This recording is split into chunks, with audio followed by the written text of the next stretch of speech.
voici sur les pas d'une énigme devenue légende. Ses initiales ont marqué la mode, on ne l'a jamais appelée madame.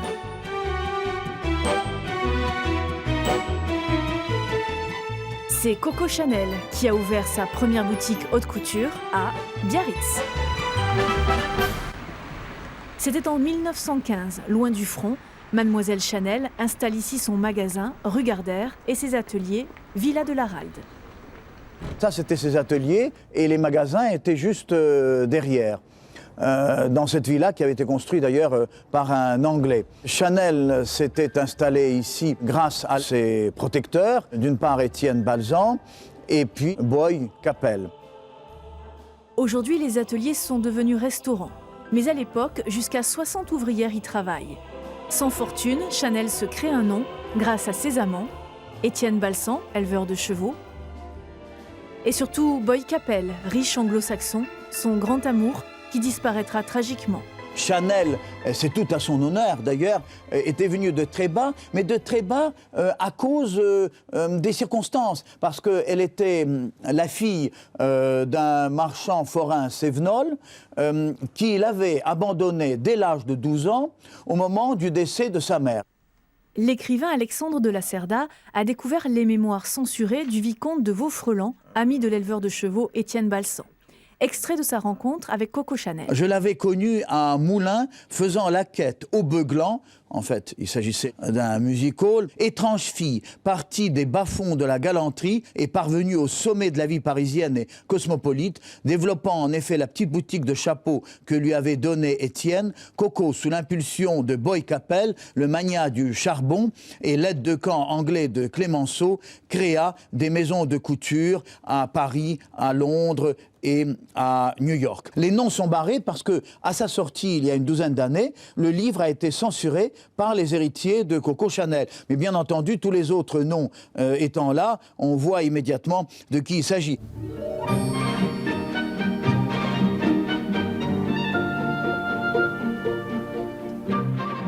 Biarritz porte bonheur à Chanel. Elle devient riche et célèbre en un an entre 1915 et 1916.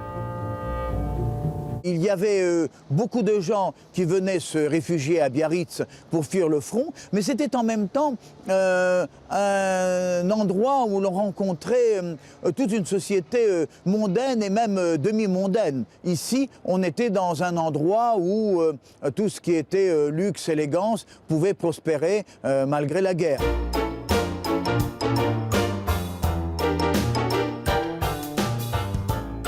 L'Espagne, pays neutre, fournit à Coco Chanel tissus, fils et riches clientes.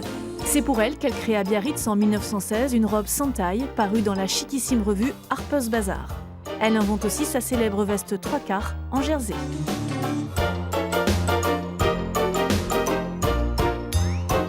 Pendant la guerre, il y a une pénurie de tissus. Elle a donc eu le génie de racheter de très grandes quantités de jersey pour en faire des vêtements beaucoup plus droits, plus fluides et en même temps des robes beaucoup plus courtes dans des teintes comme le beige, le noir également.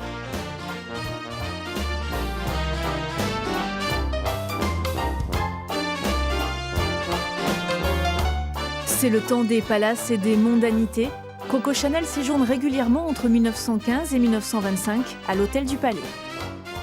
L'Hôtel du Palais, certainement, était l'un des grands centres de la vie mondaine et artistique. Tout ce qui comptait se retrouvait autour du casino, de l'Hôtel du Palais et des cabagnats de la Chambre d'amour. Les artistes et aristocrates russes qui ont fui en 1917 la Révolution participent à cette vie oisive. Ils s'approprient la Villa Belsa qui devient le cabaret, le Château Basque. Coco Chanel baignait dans cette ambiance. Elle avait donc demandé à la grande duchesse Marie Pavlovna, qui était experte dans l'art de la broderie, de créer un atelier de broderie. Et elle avait fait la connaissance du frère de Marie Pavlovna, qui était le grand-duc Dimitri Pavlovitch, et elle en était tombée amoureuse. Il lui a permis en particulier de créer son numéro 5 de Chanel, le célèbre parfum, dont elle a dit d'ailleurs dans ses mémoires que c'était certainement sa plus grande réussite au point de vue économique.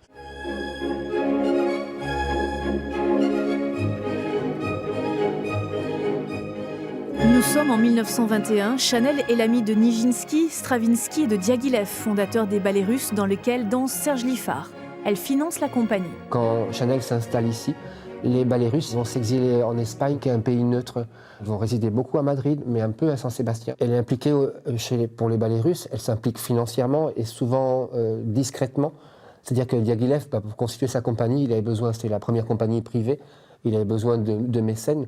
Donc souvent, c'est des mécènes qui se montraient et Chanel, elle sera plutôt discrète. C'est-à-dire que c'est très tard, par exemple, qu'on apprendra qu'elle a financé les obsèques de Diaghilev en 1929.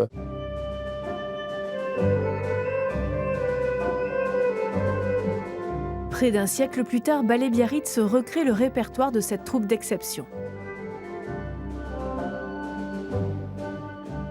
1930 marque la fin de la boutique Chanel à Biarritz. Nombre d'ouvrières basques sont devenues premières mains dans les ateliers rue Cambon à Paris.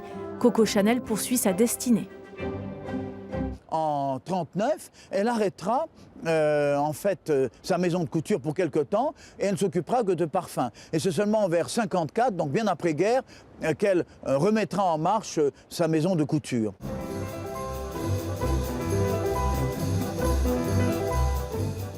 Les créations qui portent son nom font toujours rêver.